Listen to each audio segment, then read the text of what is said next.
능력이 많으시도다.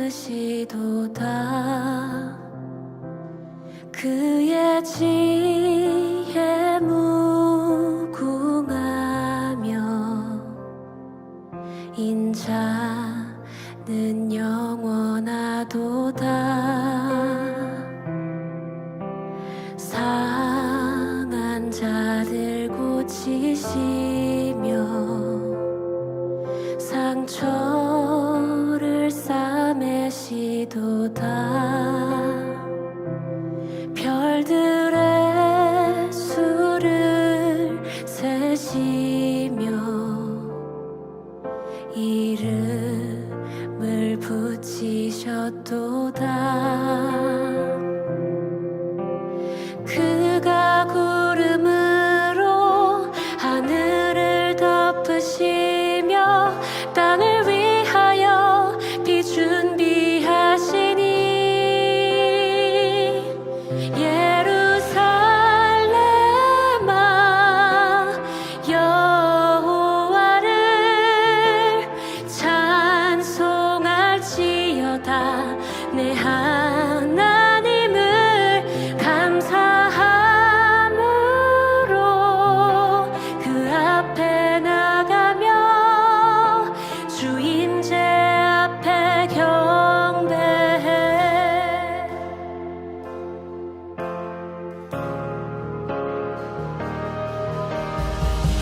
우리 주는 위대하며 능력이 많으시도다.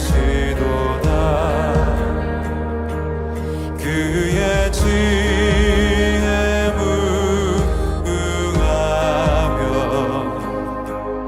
인자는 영원하도다.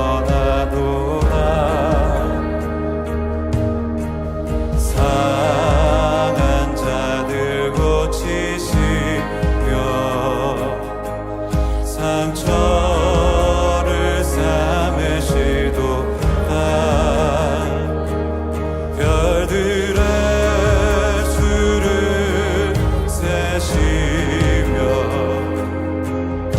이름을 붙이셨도다. 그가 구름으로 하늘을 덮으시며 땅을 위하여 비 준비하시니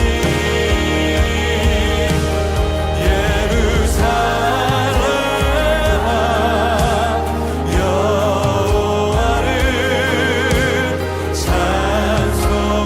찬송할지어다. 내 하나님을 감사함으로 그 앞에 나가며 주 임재 앞에 경배해.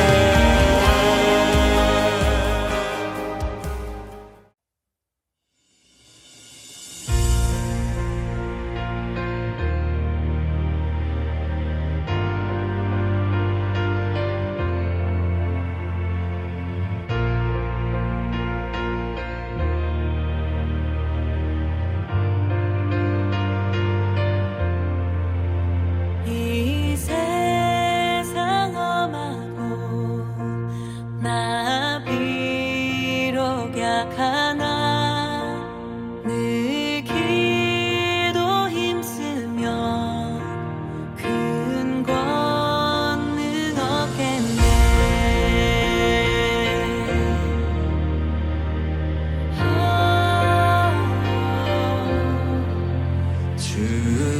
주님의 권능 한없이 크오니 돌 같은 내 마음 곧 녹여주소서. 주의 은혜로 계속 받았소.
성벽 역사가 52일 만인 엘루월 25일에 끝나매 우리의 모든 대적과 주위에 있는 이방 족속들이 이를 듣고 다 두려워하여 크게 낙담하였으니 그들이 우리 하나님께서 이 역사를 이루신 것을 알미니라.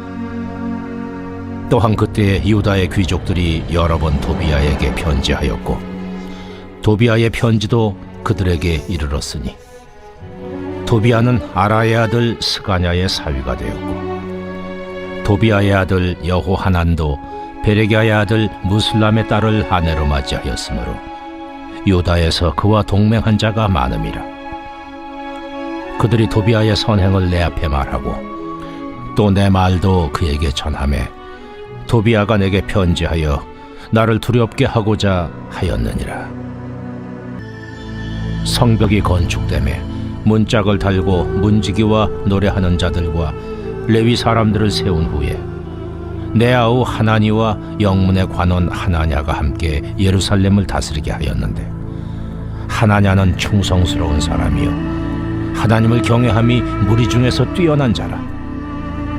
내가 그들에게 이르기를 해가 높이 뜨기 전에는 예루살렘 성문을 열지 말고 아직 파수할 때에 곧 문을 닫고 빗장을 지르며 또 예루살렘 주민이 각각 자기가 지키는 곳에서 파수하되 자기 집 맞은편을 지키게 하라 하였노니 그 성읍은 광대하고 그 주민은 적으며 가옥은 미처 건축하지 못하였음이니라. 9월 11일 6.19 온전한 기도에 오신 여러분을 환영합니다. 본문 15절입니다. 느헤미야의 성벽 사역이 52일 만에 완성이 되었습니다.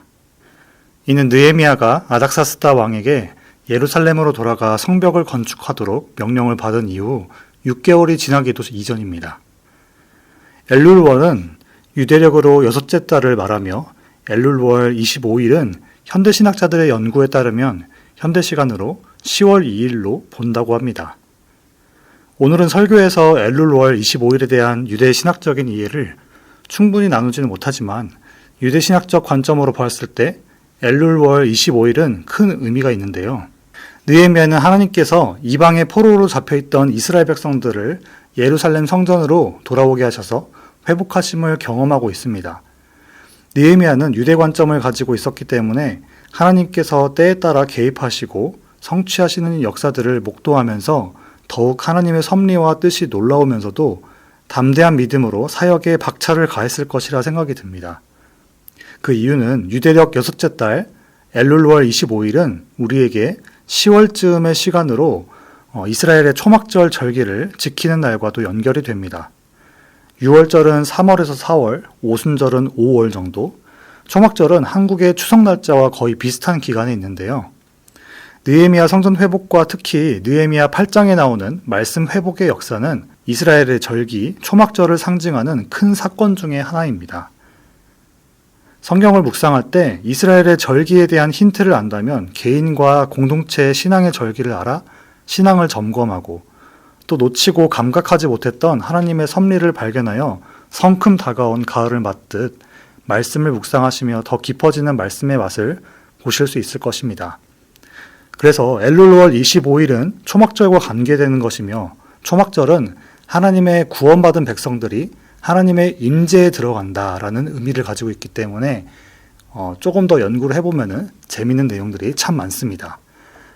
예루살렘 성벽 건축은 52일 만에 완공했습니다. 본문 16절 느헤미야의 대적들과 이방 족속들은 이를 듣고 두려워했습니다. 왜냐하면 성문과 성벽이 52일 만에 뚝딱 해낼 사이즈가 아니었기 때문입니다. 그래서 이 성전 건축에는 하나님께서 함께 하셨구나라는 것을 인정할 수밖에 없었습니다. 그렇다면 이것이 날림 공사였을까요? 아닙니다. 혹시나 해서 성벽에 금이 갔거나 보수해야 할 곳을 찾았다는 내용이 있을까봐 느헤미야나 에스라서를 훑어보았는데 그런 내용은 전혀 없었습니다. 그리고 그 성벽 중 일부인 통곡의 벽은 여전히 이스라엘 예루살렘 올드시티에 남아 있습니다. 저도 2015년 이스라엘을 방문했을 때 유대인들이 쓰는 케파라는 것을 머리에 쓰고 그 벽에 통곡의 벽에 손을 대고 기도한 경험이 있는데요. 그때 보았던 벽의 돌 하나하나가 꽤 컸고 아주 견고하게 잘 만들었습니다. 오늘 첫 번째 묵상 포인트입니다. 만유의 주 하나님과 동행하는 인생은 형통합니다. 여호와 앞에 잠잠하고 참고 기다리자. 자기 길이 형통하며 악한 꾀를 이루는 자 때문에 불평하지 말지어다. 느헤미야 본문에서 형통이라는 단어가 나오지 않지만 느헤미야의 신앙적 태도로 인해서 그의 인생은 형통 그 자체였다고 말할 수 있습니다. 어제 본문 말씀과 그 이전에도 느헤미야의 기도는 하나님 앞에서 진실했으며 그 기도는 자신의 어떤 소리나 계략을 그 지위를 사용하지 않았습니다. 느헤미야는 그저 자신에게 처해진 상황 앞에서 하나님 앞에서 잠잠히 참고 기다리며 진솔하게 하나님께 기도했습니다. 이런 느헤미야의 인생에 하나님은 함께 하셨고 느헤미야를 비방하고 넘어뜨리려 했던 이들은 하나님께서 느헤미야와 동행하는 것을 알고 두려워했습니다. 코람데오, 하나님의 면전 앞에서라는 말과 같이 느헤미야의 신앙은 온전히 하나님 임재 앞에 서 있었습니다. 앞서 말씀드린 초막절 절기의 완전한 의미를 나타냅니다. 느헤미야는 여호와 앞에서 잠잠했으며 오직 구원의 하나님을 알고 찾았습니다.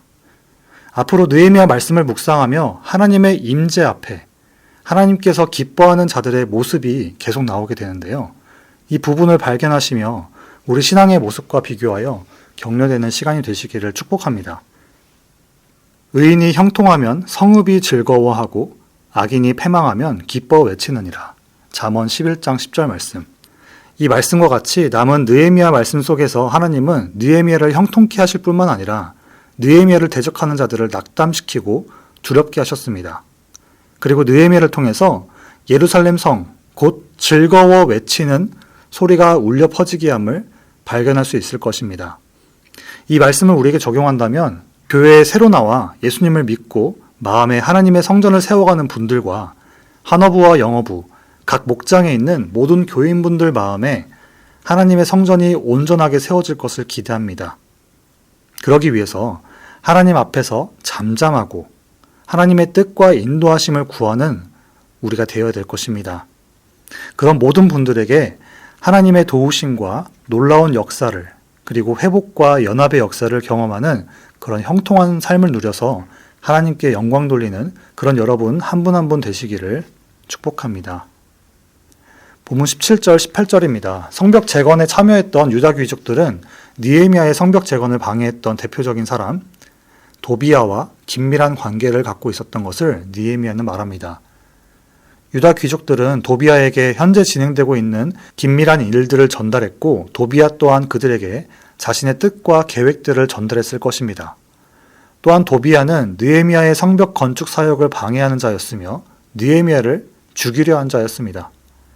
그런 유다 귀족, 특히 스가냐나 무술람은 느헤미야가 성벽 건축하는 데 든든한 지원자였습니다.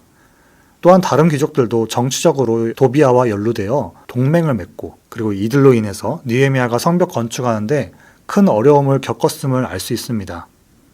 모든 이들이 느헤미야의 성벽 건축 사역에 동참했다고 해서 하나님 앞에서 신실한 이들이 아니었습니다. 지난주 본문에서도 드고아의 귀족들이 성벽 사역에 분담하지 않았듯이 대다수 유다 귀족들의 특징이 있었습니다. 느헤미야 5장에서 성벽 재건에 참여하는 이스라엘 백성들 중 가난한 백성들에게 부유한 이들의 횡포가 있었고 공동체의 균열이 깨질 위협에 있었기 때문입니다. 느헤미야는 빠르게 대처할 수 있었지만 그럼에도 불구하고 여전히 유다 귀족들은 도비야와 생각을 나누며 느헤미야를 괴롭혔습니다. 오늘 두 번째 묵상 포인트입니다. 넘어지지 않도록 근신하고 깨어 하나님만 붙듭시다. 느헤미야는 성벽을 지었지만 내부의 적은 쉽게 떨쳐낼 수 없는 상황이었습니다. 페르시아 앞잡이 도비야를 등에 업은 유다 귀족들이 적대적인 위치에 있었기 때문입니다. 오늘 말씀에서 이들이 직접적으로 느헤미야에게 적대감을 나타내진 않았지만 잠재적 적재자들로서 느헤미야를 괴롭힐 모습으로 애치게 됩니다. 어느 공동체에 가든 한 마음으로 모으기란 쉽지 않습니다. 사람의 사회성은 4세 이후가 되면 급격히 발달하게 됩니다. 이때 우리가 공동체 생활을 통해 사람을 사귀는 방법과 협동력, 나눔, 배려를 배우고 집단의 소속감을 배워갑니다. 이것이 건강한 공동체를 이루기 위한 교육으로 배우면 좋겠지요. 하지만 성장 과정 속에서 각자의 환경과 상황, 교육 배경이 다르고 자기만의 고유한 바운더리가 생겨나게 됩니다. 그래서 어른이 되면 소속감을 갖기 위해 공통점을 찾을 때 주로 출신, 직업, 생활 수준, 관심사에 따라 그룹이 나눠지게 됩니다. 이 모습은 생산적인 관점으로 보았을 때 당연한 것이고 자연스러운 모습입니다. 하지만 예수님의 이름으로 모인 교회라는 공동체 안에서 이 모습이 극명히 나눠지는 모습이 두드러질 때 문제가 생기게 됩니다. 그리고 분열이 생깁니다. 그래서 우리는 예수 안에서 하나됨을 계속 이루어 가야 하고 그 연합에서 얻는 기쁨과 소속감, 안정감, 하나님 나라를 세우는 소망을 함께 이루어야 할 것입니다. 예수님의 구원의 은혜를 받은 자들이 모였다면 분열과 당짓는 것이 아니라 연합을 이루어 가야 하고 이를 위해 함께 모여 예수님의 복음을 나누고 든든히 세워가야 할 것입니다. 교회의 연합을 이루는 복음은 세대를 초월합니다.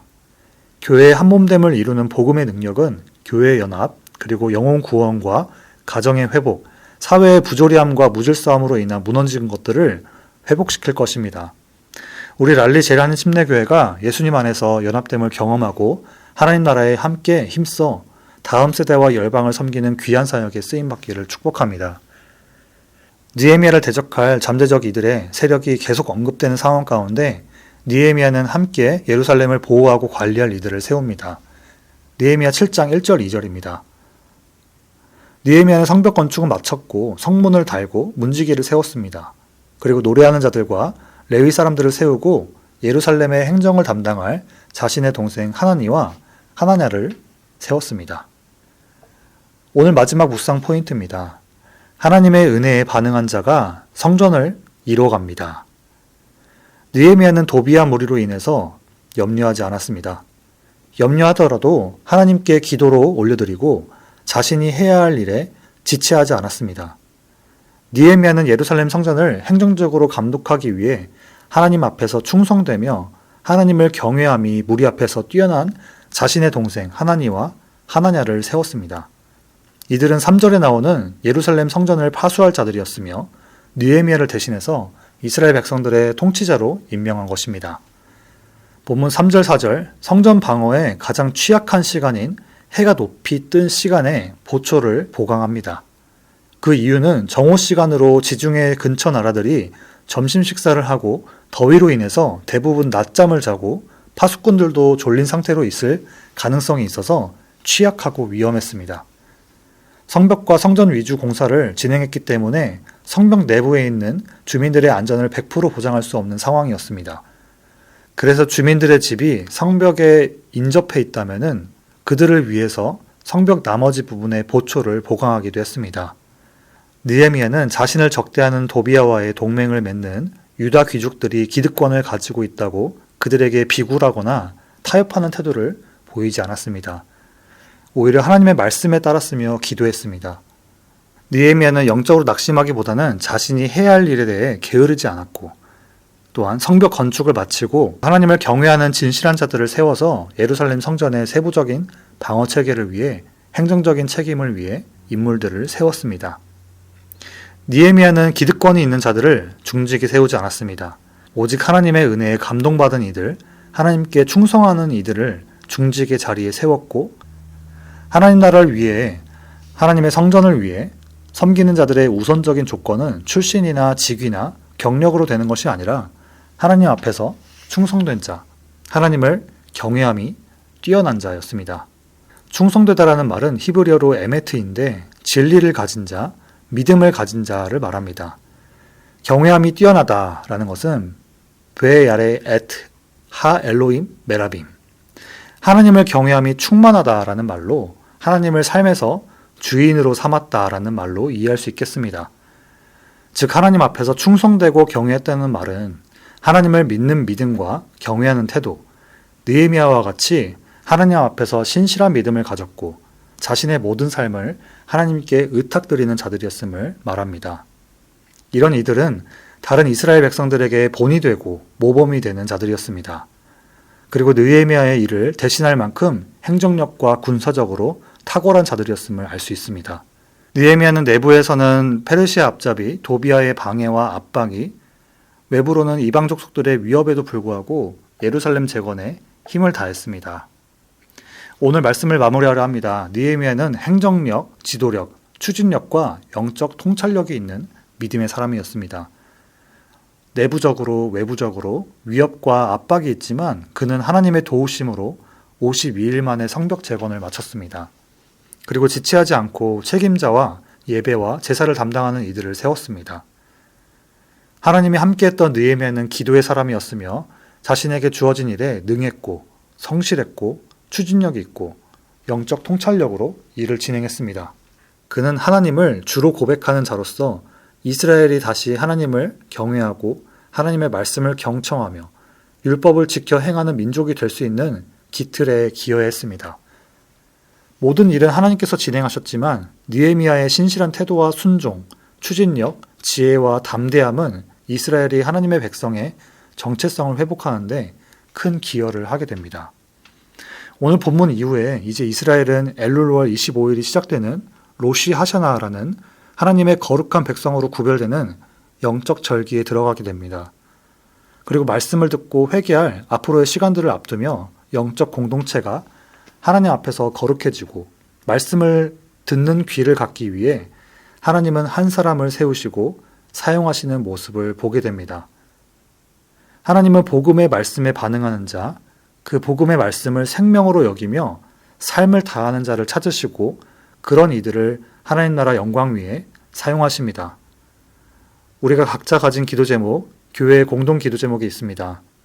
우리가 해야 할 것은 먼저 하나님 말씀 앞에 섭시다. 내부적으로 외부적으로 시련이 있거나 조급함이 있더라도 잠잠하며 하나님의 온전한 뜻과 일하심을 기다립시다. 공의의 하나님은 의인들의 기도를 들으시어 의인들을 위로하시고 하나님의 때에 악인들을 심판하실 것입니다. 오늘도 하나님과 동행하는 삶을 구합시다. 그리고 어떤 시련에도 깨어 하나님께 붙어있게 해달라고 구합시다.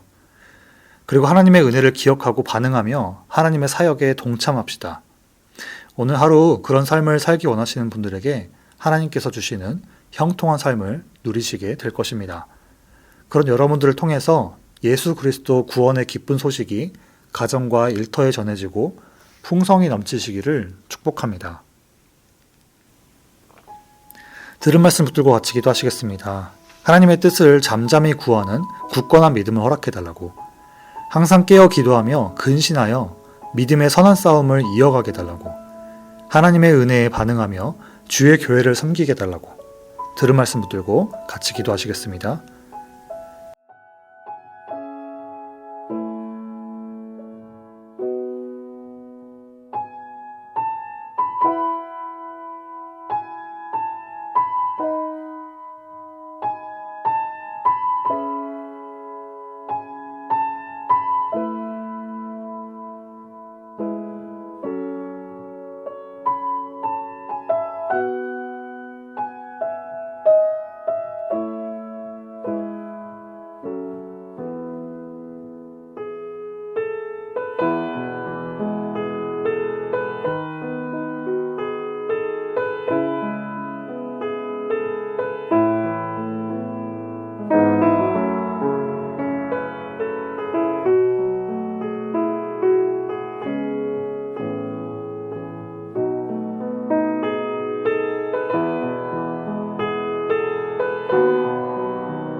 두 번째로 교회를 위해서 같이 기도하시겠습니다. V24 차세대 미션 선택 건축의 순조로운 진행과 다음 세대를 양육하고 훈련할 일꾼들을 세워달라고, 유스 사역자 청빙에 주님께서 예비하신 사역자를 속히 허락해달라고, 구주의 사랑 축제를 통해서 RTP 지역에 하나님을 모르는 이들이 복음을 들을 수 있는 기회가 되게 해달라고, 육신과 영적인 연약함으로 고통받는 지체들에게 하나님의 치유를, 가족을 잃은 분들에게는 위로와 평안을 허락해달라고 교회를 위해서 같이 기도하시겠습니다.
마지막으로 세계화 선교지 위해서 같이 기도하시겠습니다.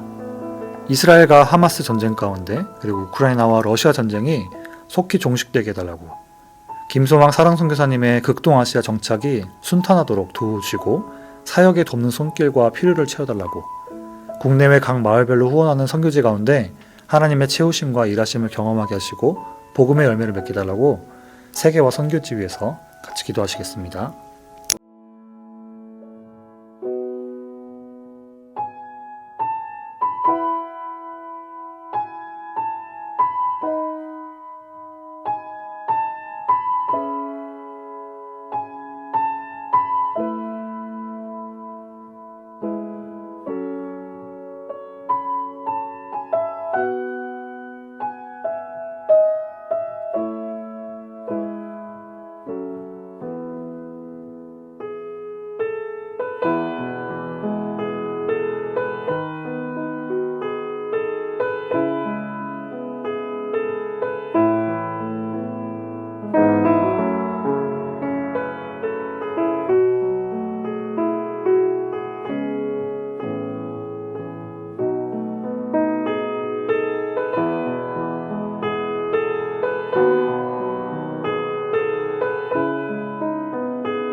이제 함께 주기도문 하심으로 개인 기도하시고 6.19 온전한 예배를 마치도록 하겠습니다.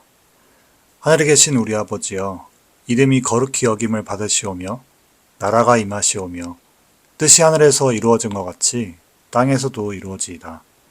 오늘 우리에게 일용할 양식을 주시옵고 우리가 우리에게 죄 지은 자를 사하여 준 것 같이 우리의 죄를 사하여 주시옵고 우리를 시험에 들게 하지 마시옵고 다만 악에서 구하시옵소서.